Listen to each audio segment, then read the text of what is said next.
First day of the new job.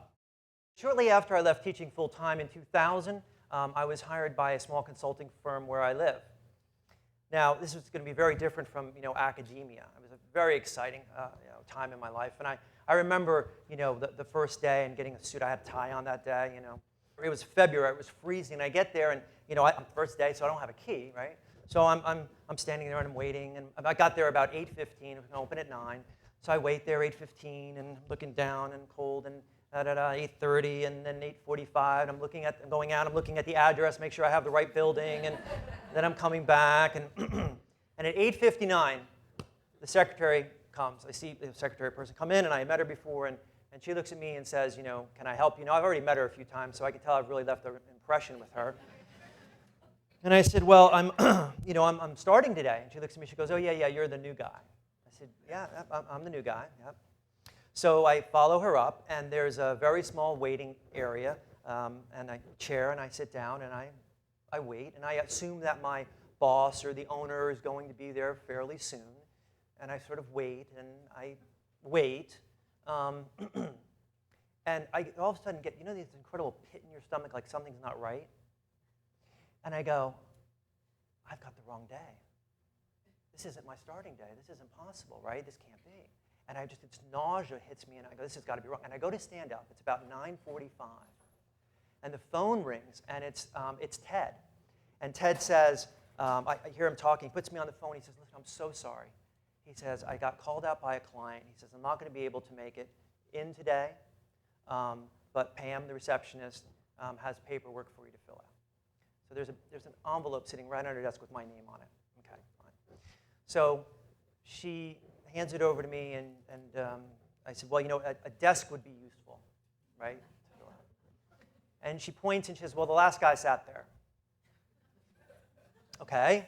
So I go over, and, I sit down, and the desk is filthy. It's absolutely filthy, and there's like dying plants, next to it. And so I sort of clean the desk off and start filling out the paperwork, which, as I'm sure we're all very fond of doing, right? So I go through the paperwork, and I get done, and I bring it back to Pam, and I said, so what's next? I don't know. So literally, she shrugged her shoulders.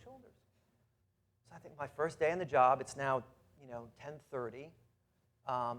My boss hasn't left anything to do. So I go, and I start walking around the office, introducing myself to people, and saying, is there anything that I can do to help you? And they sort of smile and say no.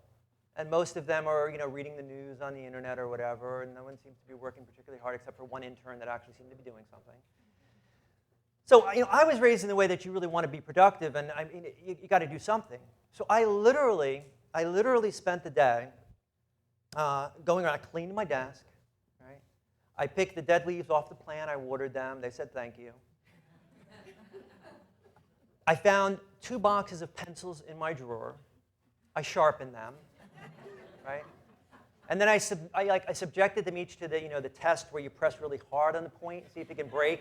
You know what I mean? Make sure they were good and strong. I found the supply room, and I cleaned that up. And then it was noon. And then I sat there for the rest of the day staring at the clock. Now, see, here's the thing. A good day at work is when what? You get to the end of the day, you go, I can't believe where the day went, and you're exhausted. And has anybody ever had the job where they're sitting there watching the clock? Right? Like when is this going to end? See, I fundamentally have to believe that actually people want to go to an organization and make a contribution and be productive, and don't want to just go there and waste their time. So the first day of my new job is the longest day of my life. And the second day comes, and I'm not dumb, so I don't get there at 8:15. I get there at 8:45, and I bring coffee.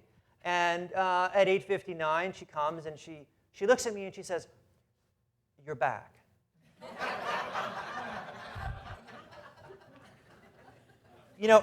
As though she clearly knew something that I did not know, as she somehow gave me more credit than I had actually deserved. So I go in, and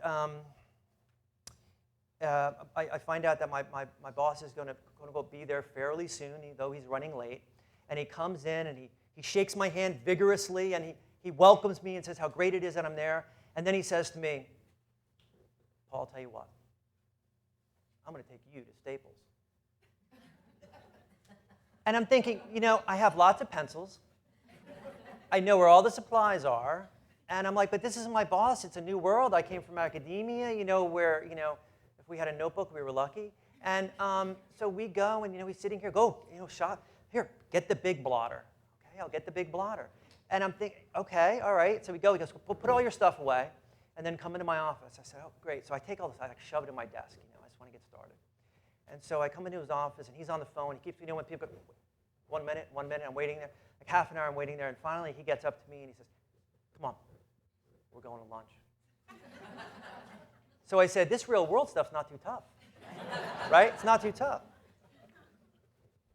So I lasted 2 months, and during that 2 months, actually, that's not true. I actually lasted 3 months, because at 2 months I was writing my resignation letter, and a friend of mine told me something very, very important. It was called COBRA. That was a real world thing I needed to know about. So I lasted 3 months, actually, to the day. And during that time, right, I went from somebody who was, completely engaged, ready to go, to a Dilbert cartoon. What was my learning from that? Well, my father, first generation Italian American, he had a cute little saying growing up in our house. We grew up on a horse farm in Hunterdon County, which was, if you want to eat 7 days a week, you work 7 days a week.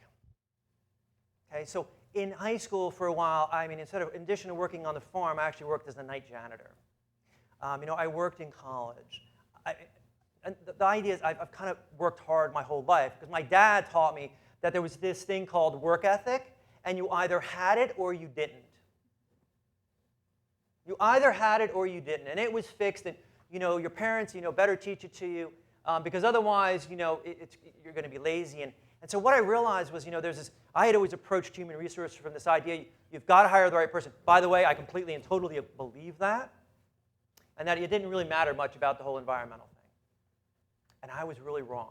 Because what I struggled with after this brief experience was I was confronted with the fact that while I considered myself a good employee, that in the span of 2 months, I had become this Dilbert cartoon. I was just sitting there watching the screen and being completely unproductive. And this is an absolute true story, which didn't make it into the book.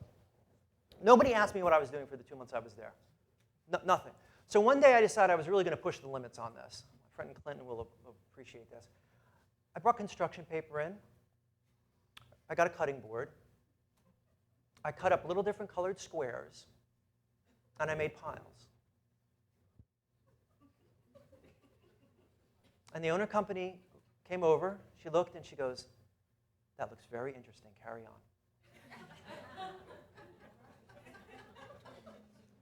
This was not a place in touch with their employees.